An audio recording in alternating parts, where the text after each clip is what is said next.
Jet magazine showed Till's corpse, beaten, mutilated, shot through the head. A generation of black people would remember the horror of that photo. No, for tomorrow.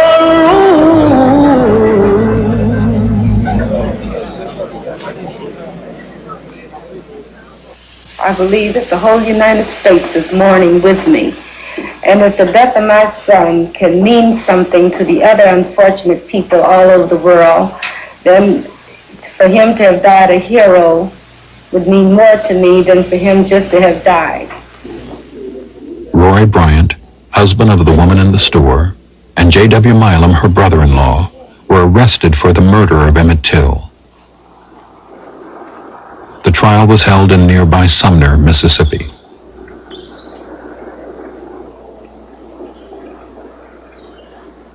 Black organizations like the NAACP and the black press were especially interested, and they worked hard to keep the case in the news, to make an example of Southern racism for the world. It was because it was a boy that they went there.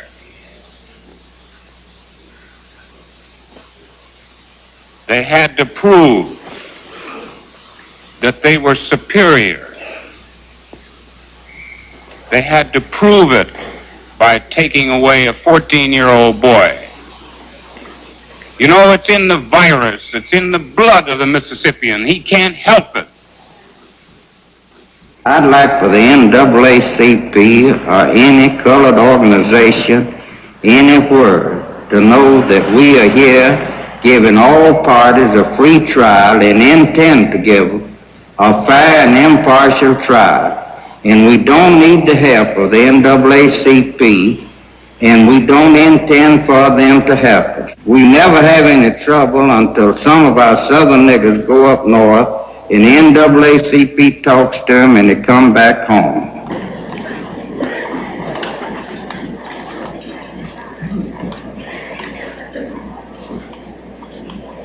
I had covered the courts in many areas of this country, but the Till case was unbelievable. I mean, I just didn't get the sense of being in a courtroom.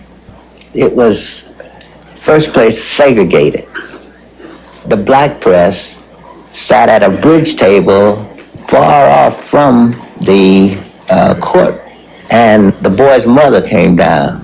They sat her there at the bridge table with us. Plus, the United States Congressman, at that time, Diggs, he came down, and I was the one that got him in because the sheriff wouldn't let him in. He said to the deputy that he called over, he said, "This nigga here said there's a nigga outside who says that he's a congressman and he has corresponded with the judge, and the judge had told him to come on down and he would let him in." He said, but the sheriff won't let him in, so he's sending his card up there. So this guy said, "A nigga congressman?"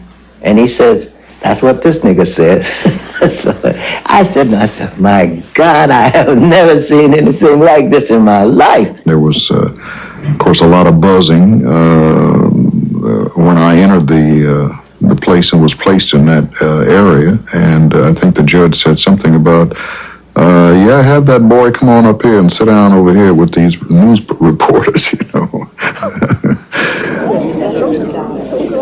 What do you intend to do here today? To answer any questions that the attorneys might ask me to answer. To the How best. do you think you could possibly be a help to them? I don't know, just by answering whatever questions that they ask me. I see. Do you have any evidence bearing on this case? I do know that this is my son. The defense argued that the body found tied to the cotton gin fan in the river was so disfigured that it could not be identified as Emmett Till. The trial took 5 long, hot days. Because of threats to his life, the prosecution's star witness, Mose Wright, was kept hidden out of state.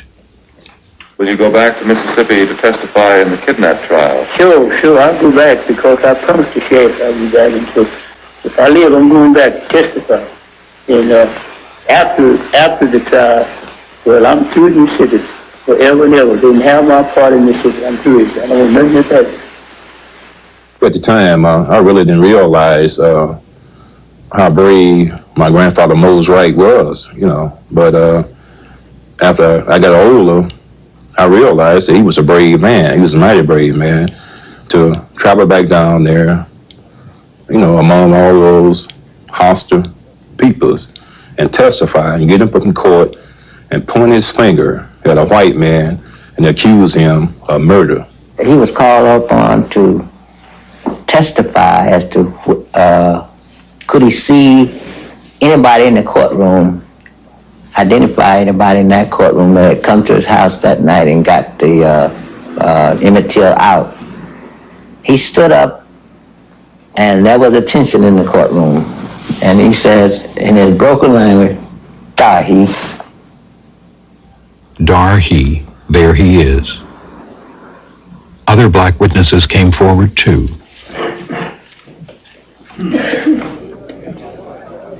Their courage made no difference in Sumner, Mississippi. As the trial ended, a defense lawyer told the jury he was, quote, "sure every last Anglo-Saxon one of you has the courage to free these men." It took the jury an hour to find the men not guilty.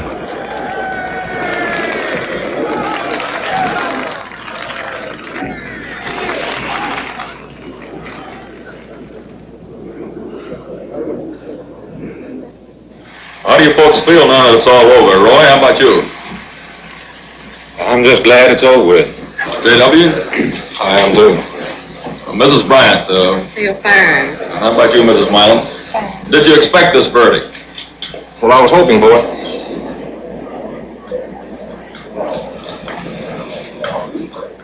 Well, the whole trial was just a farce, but the verdict was the one that I had expected to be given. Months later, Roy Bryant and J.W. Milam told their story of the night of August 28th for $4,000 to reporter William Bradford Huey. Milam was startled at the belligerent attitude, or the fact that young Till didn't appear to be afraid of him. Now, he'd gone and gotten him out of bed and had him in the back of a truck, and young Till never realized the danger he was in. I'm quite sure that he never thought these two men would kill him. And, or maybe he's just in such a strange environment, he just doesn't know what he's up against. And it seems, to a rational mind today, it seems impossible that they could have killed him. But J.W. Milam looked up at me and said, well, when he told me about this white girl he had, he says, my friend, that's what this war is about down here now. He says, that's what we got to fight to protect. And he says, I just looked at him and I said, boy, you ain't going to never see the sun come up again. For much of Southern history, lynching had been an ordinary story. Race killings were down by the 1950s, but over the years, there had been more than 500 documented lynchings in Mississippi alone.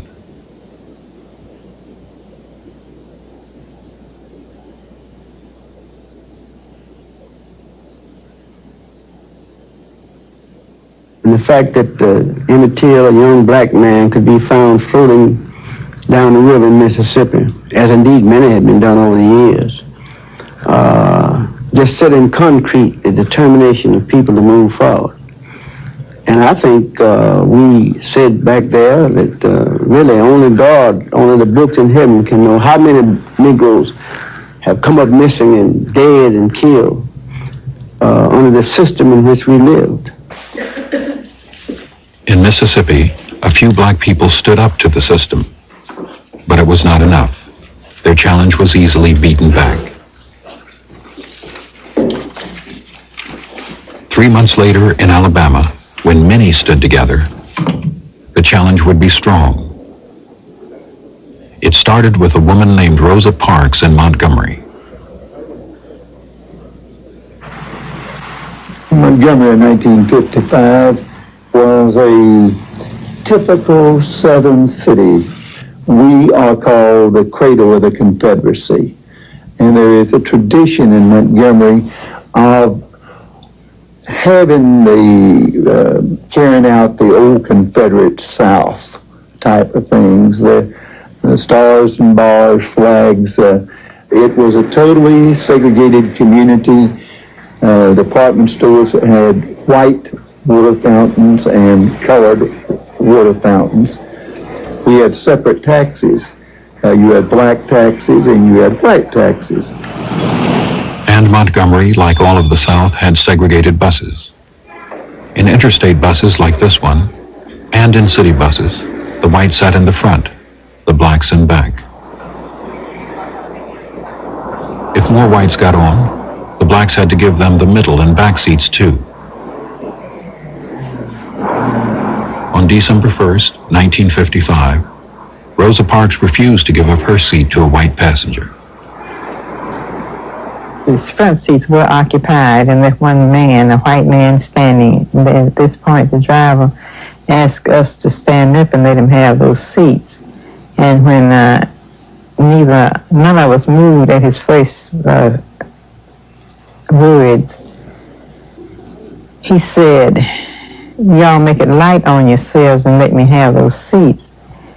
And when the policeman approached me, one of them spoke and asked me if the driver had asked me to stand. I said, yes. He said, why don't you stand up? I said, I don't think I should have to stand up. And I asked him, I said, why do you push us around? He said, I do not know, but the law is a law and you're under arrest. Mrs. Parks was formerly my secretary in the NAACP in the local branch for about 12 years. She also worked with me when I was state president in the NAACP. And she also assisted me in the Brotherhood of Sleeping Car Porters. And if there ever was a woman who was dedicated to the cause, Rosa Parks was that woman. This was not the first time a black person had defied the bus segregation in Montgomery. It was not Mrs. Parks' first time. It was her first arrest. E.D. Nixon went to the police station to bail her out. I said, Miss Parks, I said, with your permission, we can break down segregation on the bus with your case. I said, I'm convinced that we can do it. And I said, if I wasn't convinced, I wouldn't bother about it. She asked her mother what she thought about it. She said, I'll go along with Mr. Nixon. I asked her husband. He said, I'll support it. So that's fine. E.D. Nixon and other black leaders called for a one-day bus boycott. In some cities, it would have been impossible to organize 40,000 people in 2 days. But Black Montgomery had a core of activists in the Women's Political Council, and they distributed these boycott notices all over the city. I called every person who was in every school and every place where we had planned to be at that, have somebody at that school or wherever it was at a certain time, that I would be there with materials for them to disseminate. I didn't go to bed that night. I cut those stencils. I ran off 35,000 copies. The bus passed right down in front of my house, you know, and I got up to see it, and several buses passed. I was late for work because I was trying to see how many buses was empty, and they were totally empty. The one-day boycott was a success. That night, a mobilized black community turned out for a meeting at the Holt Street Baptist Church and voted unanimously to continue the boycott. The preachers were preaching as I came in. I was about 2 minutes late coming in, and they were preaching, and that audience was so on fire. The preacher would get up and say, "Do you want your freedom?" And they'd say, "Yeah, I want my freedom. Are you for what we're doing?" "Yeah, go ahead. Overwhelmingly, I don't know if there was one vote that said, no, don't continue. The people wanted to continue that boycott. They had been touched by the persecution the humiliation that many of them had endured on buses, and they voted for it unanimously, and that meant thousands of people. You see, when I first started fighting, I was fighting to keep so that the children who came behind me wouldn't suffer the same thing I suffered. Then the night of the bus boycott on December 5th, I told the people that I had been fighting like that for all these years. I said, the night I changed my mind, I said, hell, I want to enjoy some of this stuff myself. And man, you ought to heard people holler. The keynote speaker at Holt Street Church was a new preacher in town, Dr. Martin Luther King Jr. He was only 26 and was almost unknown outside his own congregation. King wasn't sure he should accept when his fellow ministers and other leaders asked him to head the new Montgomery Improvement Association and the boycott. But they wanted him in part because he was new in Montgomery. Reverend King was a young man, very intelligent young man. He had not been here long enough for the city fathers to put their hand on him. Martin said, well, I'm not sure I'm the best person for this position since I'm new in the community. And but if no one else is going to serve, someone has to do it, and I'd be glad to try to do it. And of course, I guess everybody then assured him they wanted him. So he came home very excited about the fact that he had to give the keynote speech that night at mass meeting. He only had 20 minutes to prepare his speech. We, the disinherited of this land, we who have been oppressed so long, are tired of going through the long night of captivity. And now we are reaching out for the daybreak of freedom and justice and equality.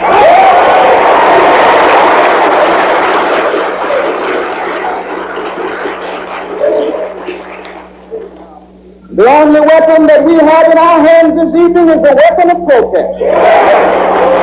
That's all. And certainly this is the glory of America with all of its faults. And we are not wrong. We are not wrong in what we are doing. If we are wrong, the Supreme Court of this nation is wrong.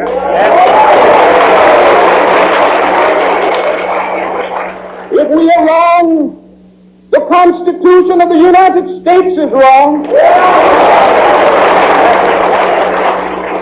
If we are wrong, God Almighty is wrong.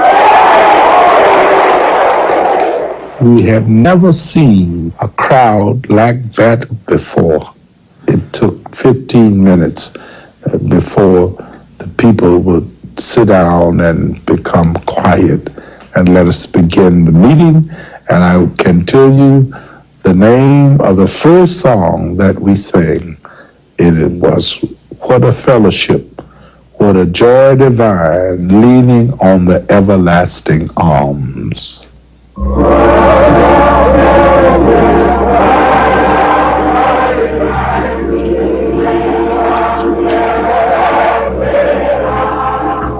Before the boycott, 2/3 of the bus riders were black. After December 5th, there were almost no blacks at the segregated bus stops or on the buses. They walked, and they created a complex system that used private cars to carry thousands of people each day. We asked for persons who had cars and would voluntarily put them in the transportation pool to let us know and what time they could be used. And in that way, we could know when we would have cars and where they had to go to pick up people. People would call in and say, I'm out here on Cloverdale Road in such and such a block, and I'll be ready at such and such a time. But this was being done all through the day, and we would know what time they were supposed to be picked up and where they were. It was really surprising because we thought, well, maybe some of the people would continue to ride the bus. But after all, they had been mistreated and been mistreated in so many different ways until I guess they were tired and they just decided that they just wouldn't ride. The black community was inspired by its own success. They held meetings with the mayor and the bus company and found they could stand up to the city commissioners. And at first, we didn't even ask for desegregation. We only asked for a more humane system of segregation on the buses. And when the opposition refused to grant that, then we realized that they wouldn't grant anything anyway, so we might as well ask for, complete desegregation. And that's what we went for, and we realized we had to go for broke, so to speak. By this time, the boycott had lasted longer than anyone expected. A wave of violence started. Shots fired at buses. Bombs thrown at Martin King's home and E.D. Nixon's home. You've had some rather personal and trying experiences yourself. Are you afraid? No, I'm not. My attitude is that this is a great cause, it is a great issue that we are confronted with, and that the consequences for my personal life are not particularly important. It is the triumph of the cause that I'm concerned about.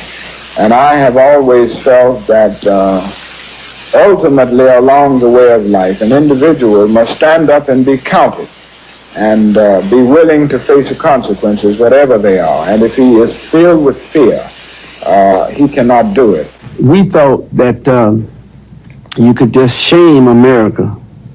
So now, America, look at your promises and look at how you're treating your poor Negro citizens. You ought to be ashamed of yourself. But segregation, you can't shame segregation. You can't, rattlesnakes don't commit suicide. Ball teams don't strike themselves out. You got to put them out.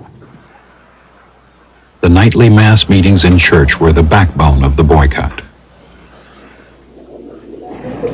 The mass meetings usually were attended by the maids and cooks and janitors and people who really used the buses a lot, and they would be there singing and praying for hours sometimes before the program actually started, the main part of the mass meeting.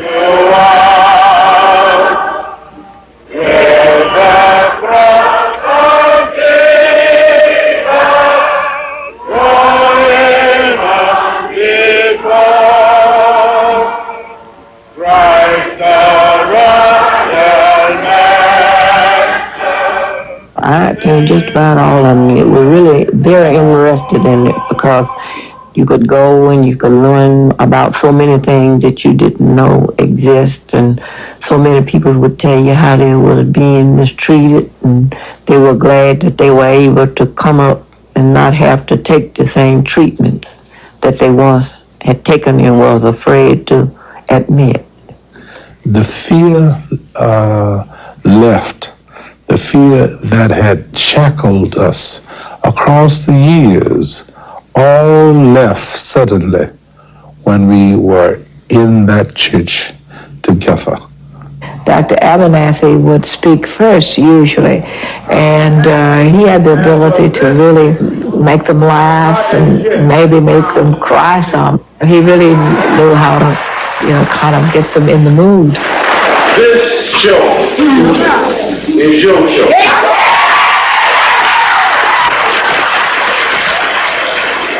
Not only is this show the show of Negroes in Montgomery, but this is the show of Negroes all over America. And then I want to go a little further than that and tell you that truly this show is the show of all freedom-loving people all over the world. I guess you call it a kind of folksy quality, and he was able to do that because that was a part of his style. Whereas with Martin, he was more, I guess, what you would consider formal, and he would come along with a very thoughtful message. Let me urge you to be sane and rational. Eventually, segregation in public transportation will pass away. Eventually. And I think we should start now preparing for the inevitable. And let us, when that moment comes, go into the situations that we confront with a great deal of dignity, sanity, and reasonableness.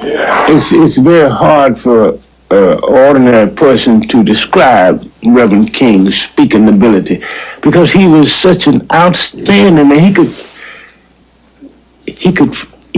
could make you feel what he was saying as well as hearing what he was saying. He was sincere and dedicated, and he could lift you out your seat. You couldn't just be quiet. Look like it was such a stern thing that it would affect you. It just go right through you.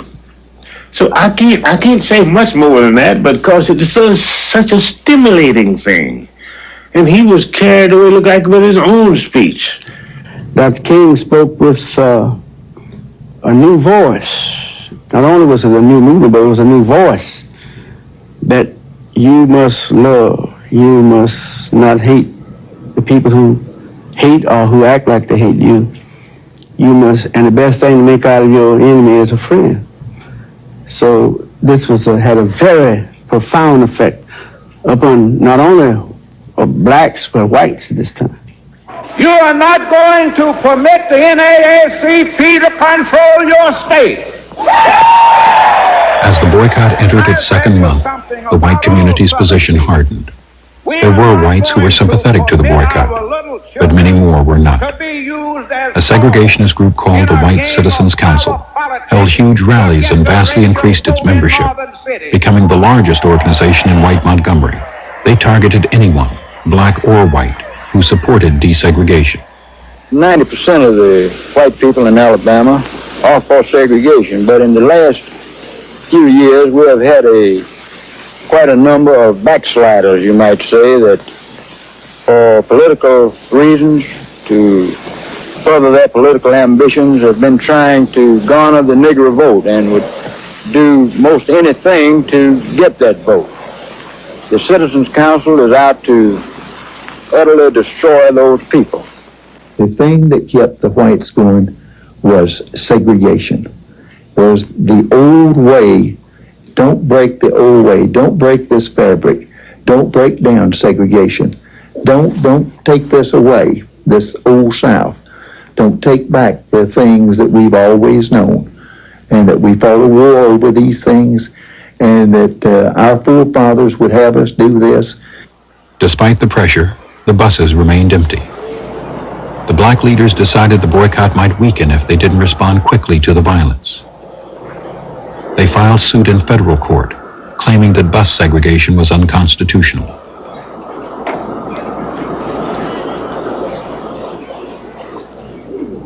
White officials retaliated by indicting almost 90 black leaders under an old anti-boycott law. The tactic backfired.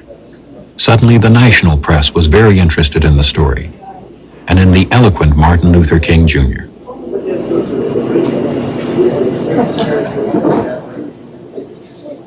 We still feel that we are right and that we stand within our constitutional rights in the protest.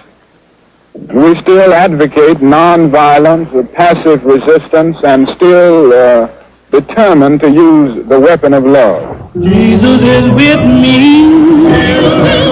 Oh, yeah. Armed with the weapon of nonviolent resistance, Montgomery's blacks kept walking, month after month after month. Oh, Lord, when I need love, and I've gone to my extreme, all I'm working, baby, see, then the Jesus How many miles do you think you walked? Oh, about 7, 8 miles a day. Maybe long further than that. Because, going and coming, it made a great deal distant. Ever tempted to take a ride from? No. No, but if sometime we would be out on the road coming home, well, it'd be a white lady come along and pick us up and carry us so far, and we would thank her for it. We would be very glad, and we would offer her pay, but she wouldn't take it. The strange thing that happened was a kind of a play between white women and black women into the mayor of the town, issued an order saying if the white women would just stop carrying their maids back and forth, that the boycott would be ended. And so, I don't say all of them, but some of them replied and said, well, if he wants to come out and do my cooking and laundry and nurse the children and clean up, he can. So the white women went and got them in the car. They said they did it because the bus had broken down. Any other excuse you could possibly think of. Well, I would have to say that there were many sympathetic whites who knew that the system was wrong and they were doing what they could to help to correct it. Oh, Jesus is with me. Oh, yeah. When I need him most, Jesus is with me. Jesus is with me. Oh, yeah. When I need him most. You know, a lot of times some of the young whites would come along and they would say, nigga, don't you know it's better to ride the bus than it is to walk? And we would say, no, cracker, no, we were to walk.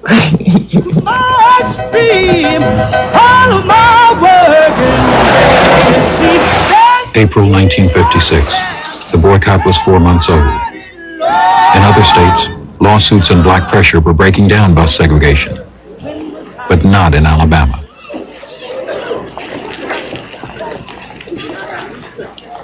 We expect the city bus lines of Montgomery and the people of Montgomery to continue to obey all segregation laws as written. I have this day issued orders to the chief of police and the police department to continue to make arrests in all violations with reference to the segregation laws. Several southern cities, including Richmond, Virginia, Little Rock, Arkansas, Dallas, Texas, and others have ended segregation on city buses, and white and Negro passengers rode together on front seats without incident, mishaps, or disturbances. The public officials of the city of Montgomery and the state of Alabama intend to obey the segregation laws of the city of Montgomery, and we, the Negro citizens of Montgomery, Alabama, do now and will continue to carry on our mass protest.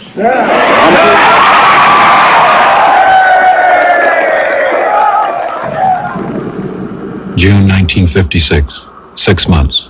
There had been boycotts before, in Baton Rouge, Louisiana, 3 years before, even in Montgomery itself, 50 years before. None had lasted so long with so much support. In Tallahassee, Florida, another boycott started. It was so effective that the bus company was forced to shut down operations. It was clear the boycotts hurt the bus companies, businesses, and the cities. It was not clear if they could end segregation. September 1956, 9 months. The Klan in Montgomery held a series of highly visible rallies.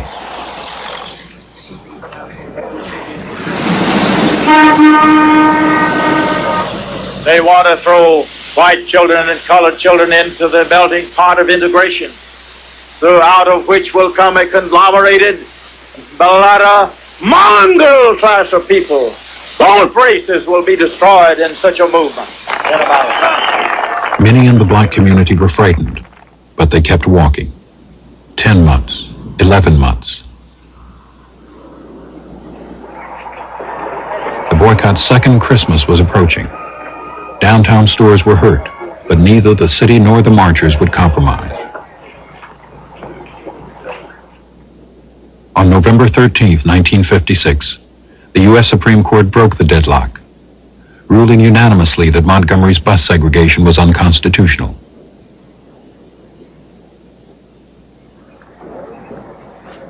That day, the Ku Klux Klan rode and walked the black neighborhoods again. This time, the blacks just watched, unmoved and unafraid.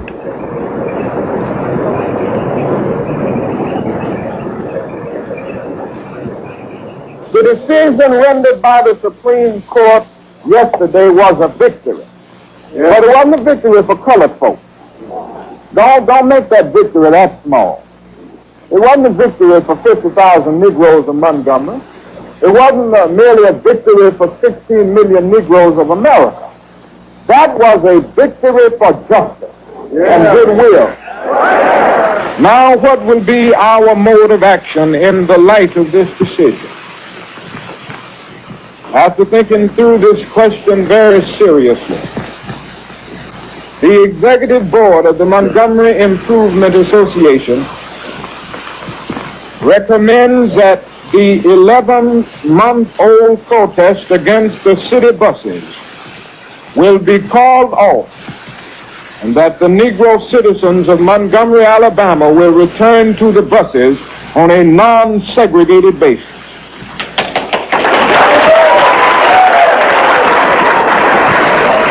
Are you ready for the question? All in favor, let it be known by standing on your feet.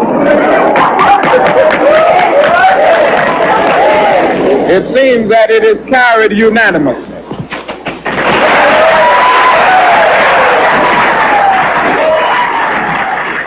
Because you get to understand that God is with you, that God can take care of you, and that this is God's way, and you are there to do it.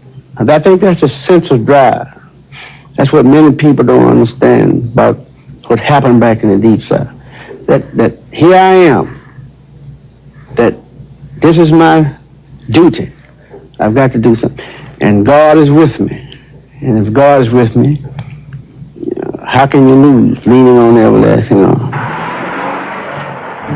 Oh, what a beautiful city. Oh, what a beautiful city. Oh, what a beautiful city. To the city. Hallelujah. When the bus boycott was over, the people, the blacks got on the bus to sit on the front seat just to show off. And they had a lot of fun sitting on the front seat, riding to the college or riding away from the college. Nobody sat in the back then because all of them sat on the front. It was a jubilation. It was a joy. Oh, what a beautiful.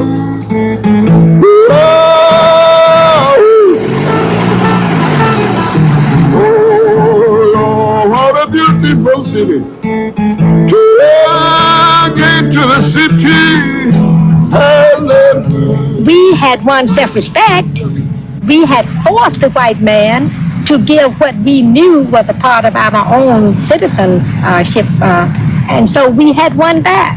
And if you have never had the feeling to feel that this is not the other man's country and you are an alien in it, but that this is your country too, then you don't know what I'm talking about. But it is a hilarious feeling that just goes all over you, that makes you feel that America is a great country and we're going to do more to make it greater.